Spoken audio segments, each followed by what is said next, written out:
یہ ہیں سرکار حسن مجتبیٰ، اور آقا کریم صلی اللہ علیہ وسلم نے آپ کی کنیت شبر رکھی۔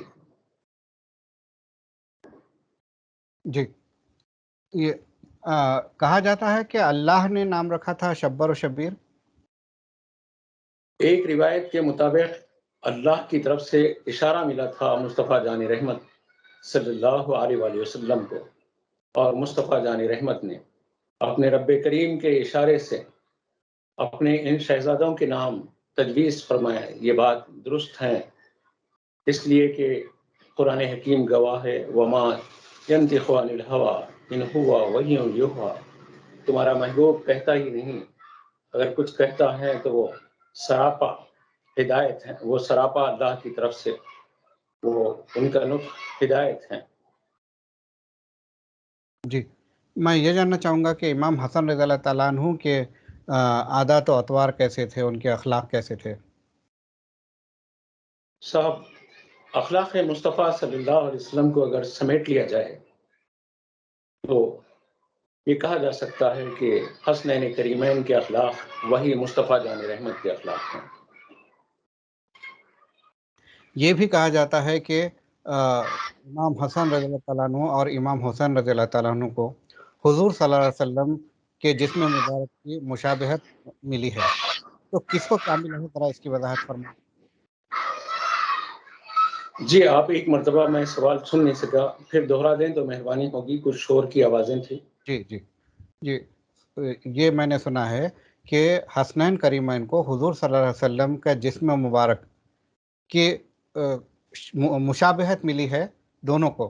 کچھ حصہ حسن رضی اللہ تعالیٰ عنہ کو، کچھ حصہ حسین رضی اللہ تعالیٰ عنہ کو، تو کس کو کیا ملا، اس کے بارے میں جاننا چاہوں گا۔ آقا کریم صلی اللہ علیہ وسلم نے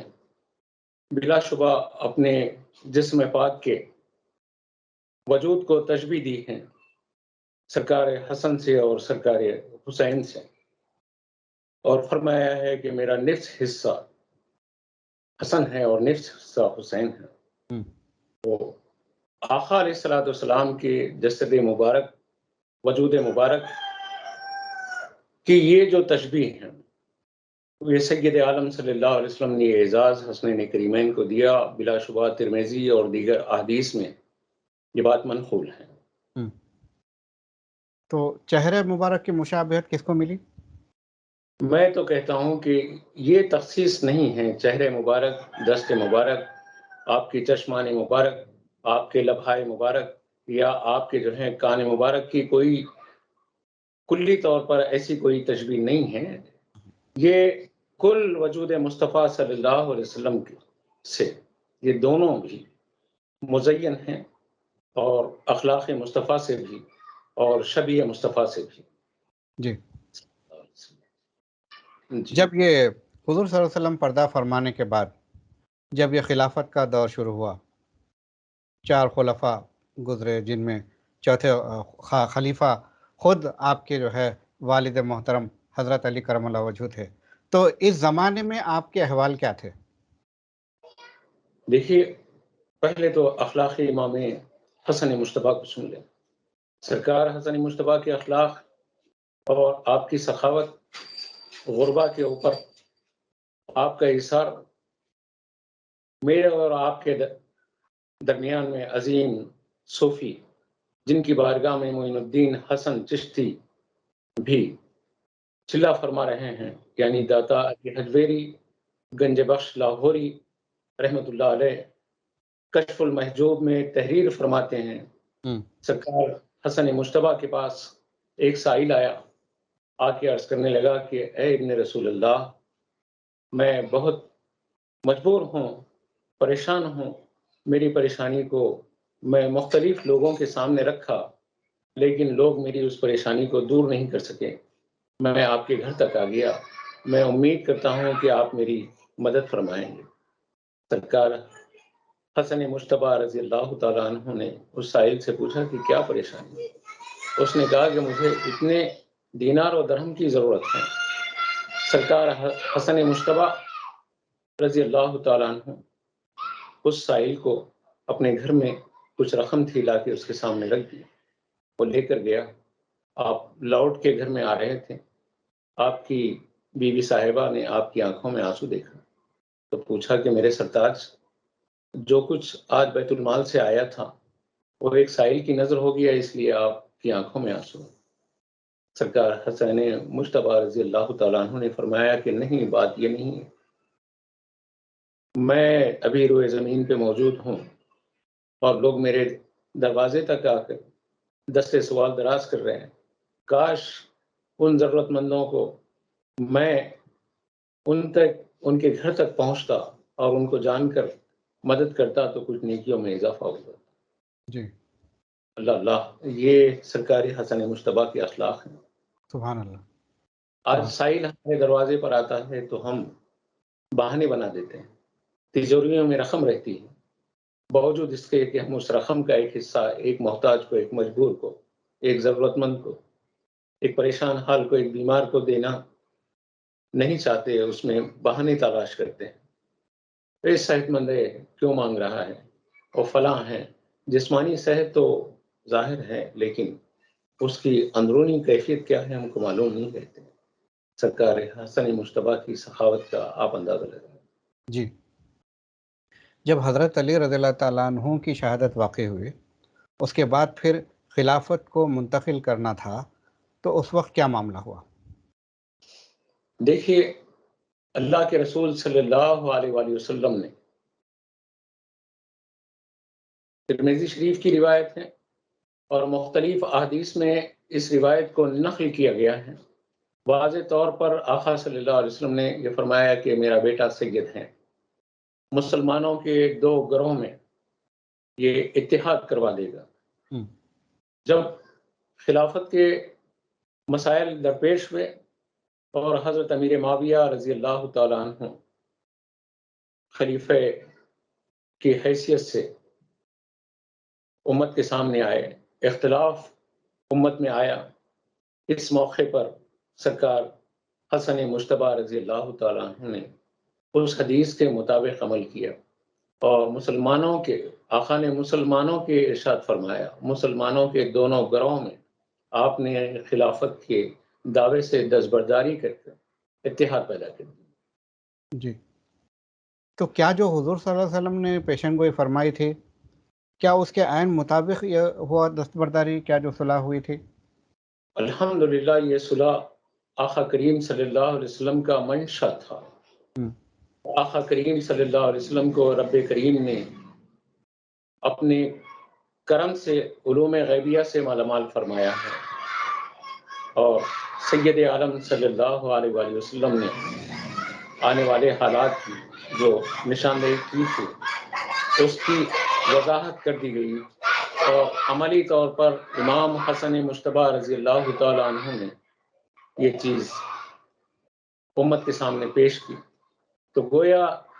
حسن مجتبی کا عمل مصطفیٰ جان رحمت صلی اللہ علیہ وسلم کے معجزات میں سے ایک معجزہ بھی ہے۔ جی، جو صلح ہوئی ہے۔ جی، تو یہ جو صلح ہوئی یہ کیا دین کو بچانے کے لیے تھی یا سیاسی اغراض کے لیے تھی؟ بہت اچھی بات کی آپ نے۔ خاندان نبوت کو تخت و تاج سے یا اقتدار سے یا سیاست سے کیا لینا دینا ہے؟ ارے ان کے غلاموں کی یہ کیفیت ہے کہ مجھے جس سلسلے سے نسبت ہے، شرف غلامی ہے، مخدوم اشرف جہانگیر سمنانی ایران کے شہنشاہ ہیں، اور دین کے لیے تخت و تاج کو ٹھوکر مار کر وہ ہندوستان کی طرف تشریف لا رہے ہیں، تو ان کے آباء و اجداد میں حسن مجتبی کے شمار ہوتا ہے۔ حسن مجتبی سیاست کے لیے، اقتدار کے لیے، طاقت کے لیے کیا یہ چیزیں ہیں؟ وہ تو جنت کے سرداروں میں سے ایک سردار ہیں، بلکہ جنت تو انہی کے لیے بنائی گئی ہیں، آپ کے اور میرے لیے تو ان کی خیرات میں، ان کے صدقے میں جنت ملے گی۔ تو جو جنت کے سردار ہیں ان کو دنیا کی دولت سے، دنیا کے اقتدار سے، دنیا کی سیاست سے کیا لینا دینا ہے؟ ٹھیک ہے، انہوں نے مسلمانوں کے صرف اتحاد کے لیے اور اسلام کو مختلف گروہوں میں تقسیم ہونے سے بچانے کے لیے صلح کی ہے۔ جی، تو کیا اسلام اور سیاست دونوں ایک ساتھ چل سکتے ہیں یا الگ ہونا چاہیے؟ بے شک اسلام اور سیاست یہ ایسے ہی ہیں جیسے سورج اور اس کی روشنی، چاند اور اس کی چاندنی، شہد اور اس کی مٹھاس، ایسے ہی اسلام اور سیاست کے بغیر ہم اسلام کو سمجھ نہیں سکتے اور اسلام کے بغیر سیاست کو سمجھ نہیں سکتے۔ اسلامی سیاست میں آج ہمارا مؤثر کردار نہیں ہونے کے سبب میں ہم پر اسلام دشمن طاقتیں مسلط ہو رہی ہے، اور یہ کہنا کہ سیاست اسلام سے کوئی تعلق نہیں رکھتی، ایسا نہیں، یہ غلط نظریہ ہے، یہ غلط فکر ہے۔ جی سیاست اسلامی سیاست ہونی چاہیے۔ سیاست یہ مکاری کی، فنکاریوں کی، اداکاریوں کی سیاست نہیں، بلکہ وہ سیاست، وہ دانش مندی جو اسلاف سے ہم کو ملی ہے اور خلافت کے روپ میں، وہ سیاست ہی ہمارے لیے انتہائی مؤثر ہے۔ کیا موجودہ دور میں جو مد مقابل جتنے بھی ہیں وہ تقریباً سارے اگر مکار ہیں، تو کیا ان سے اسلامی سیاست کو اپناتے ہوئے ان پہ فتح پائی جا سکتی ہے؟ دیکھیے، قطعی نہیں کہا جا سکتا کہ مد مقابل سب کے سب مکار ہیں، لیکن اتنا ضرور ہے کہ اسلام کے خلاف جتنے ہیں وہ سب کے سب مکار ہیں۔ جی لیکن پوری دنیا میں مسلم سیاست مکاری ہے، فنکاری ہے، اداکاری ہے، نہیں کہا جا سکتا۔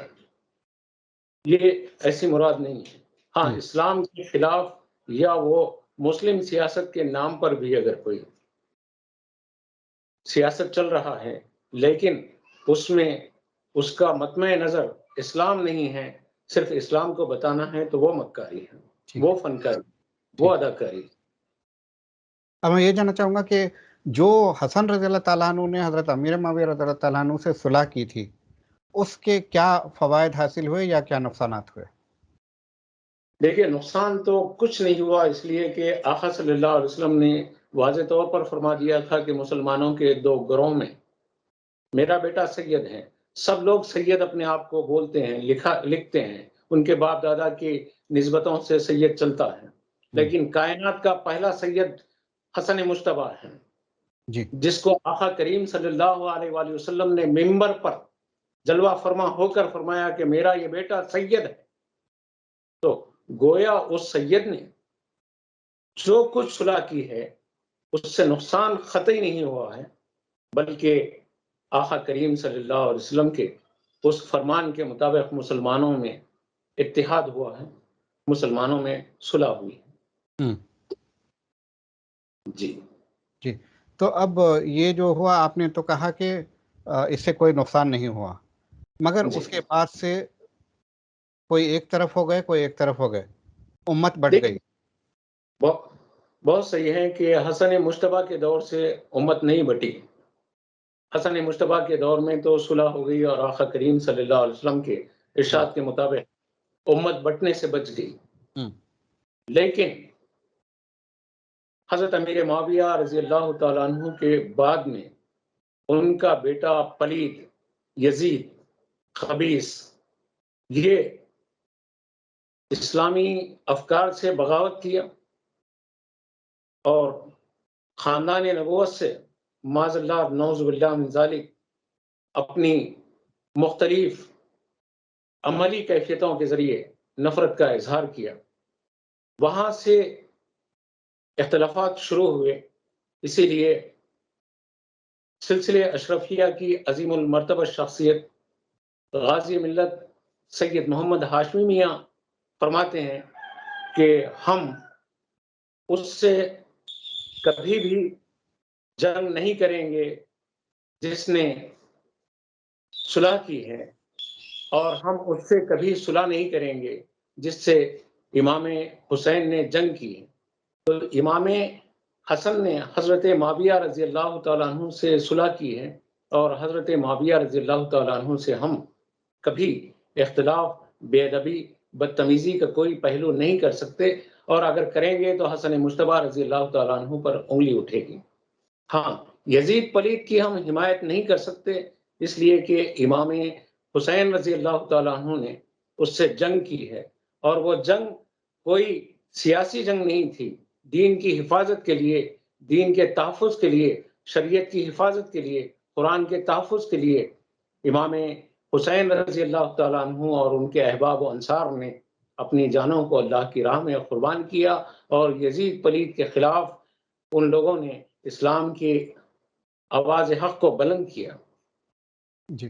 جی، کچھ لوگ یہ کہتے ہیں کہ امیر معاویہ رضی اللہ تعالیٰ عنہ نے موقع دیا تبھی تو یزید نے ایسا کیا، تو کیا ان کو نشان ملامت بنایا جا سکتا ہے ایسا کہہ کر؟ نعوذ باللہ من ذالک، حضرت امیر معاویہ رضی اللہ تعالیٰ عنہ نے یزید پلید کو ساری وصیتیں اور نصیحتیں جو کچھ کی تھی وہ معتبر کتب میں درج ہیں، اور اگر کسی کے بیٹے نے باپ کی نہیں مانی تو وہ تو خدا کی بھی نہیں مانتا تھا، تو اپنے باپ کی اگر وہ نہیں مانی تو اس کا باپ مجرم کیا ہوا؟ وہ پلید اللہ کا باغی، اللہ کے رسول کا باغی، قرآن کا باغی، بلکہ دین کا باغی، اس کو دنیا ہی سب کے اسی میں دنیا میں کشش محسوس ہو رہی تھی، اور اس کی جو پلید حرکتیں ہیں اس کا وبال حضرت امیر معاویہ رضی اللہ تعالیٰ عنہ پر کسی بھی طریقے سے ڈال دینا، یہ دیانتداری کی بات نہیں، ایمانداری کی بات نہیں۔ جی، یہ کہا جاتا ہے کہ امام حسن رضی اللہ تعالیٰ عنہ کو ان کی بیوی نے زہر دیا جس کی وجہ سے ان کی شہادت واقع ہوئی، اس بات میں کتنی امجد صاحب آپ نے بہت اچھا سوال اٹھایا کہ یہ بات بہت ساری کتابوں میں درج ہے، اور بہت سارے ہمارے علماء نے بھی لکھا ہے۔ یہ روایتیں اور اس قسم کی باتیں یقیناً پائے تحقیق کو نہیں پہنچ سکتی، اس لیے کہ انہی کتابوں میں یہ بات بھی لکھی ہوئی ہے، امام حسین رضی اللہ تعالیٰ عنہ نے سرکار حسن مجتبی رضی اللہ تعالیٰ عنہ سے زہر کی اس کیفیت میں تکلیف میں آپ نے سوال کیا تھا کہ بھائی جان بتا دو کس نے زہر دیا ہے۔ سرکار حسن مجتبی رضی اللہ تعالیٰ عنہ نے خاموشی اختیار کی، کہیں کوئی روایت بتا دے کہ امام حسن مجتبی نے یہ بتایا کہ فلاں نے زہر دیا۔ جس کو زہر دیا گیا اور اگر وہ جانتے تھے تو کیوں خاموش رہے؟ وہ قطعی کہیں تاریخ میں یہ بات نہیں بتائی جاتی، اور اس طریقے سے یہ بات خاندان نبوت کی ایک بہو پر ایسے الزام لگا دینا اور اس قسم کی باتیں کرنا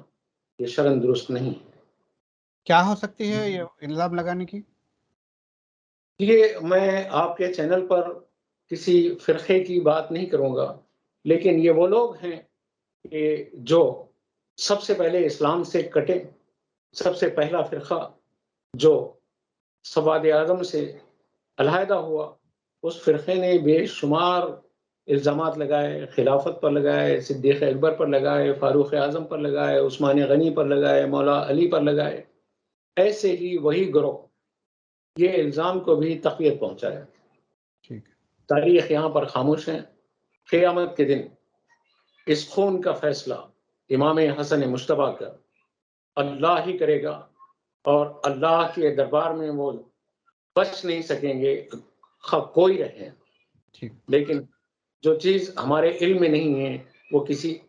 کی طرف منسوب کر دینا یہ شرعاً درست نہیں ہے۔ ٹھیک، آخر میں آپ امت مسلمہ کو کیا پیغام دینا چاہیں گے اس موقع پر؟ میں اس موقع پر سرکار حسن مجتبی صلی اللہ علیہ وسلم کی سیرت کے پہلو میں جو آپ کا صبر ہے، جو آپ کا تحمل ہے، جو آپ کا حلم ہے، جو آپ کی شرافت ہے، اس کو پڑھنے سمجھنے کی ضرورت ہے۔ میں پیغام یہ دینا چاہتا ہوں میری قوم کے نوجوانوں کو کہ میرے اور آپ کے داتا سیدنا علی حجویری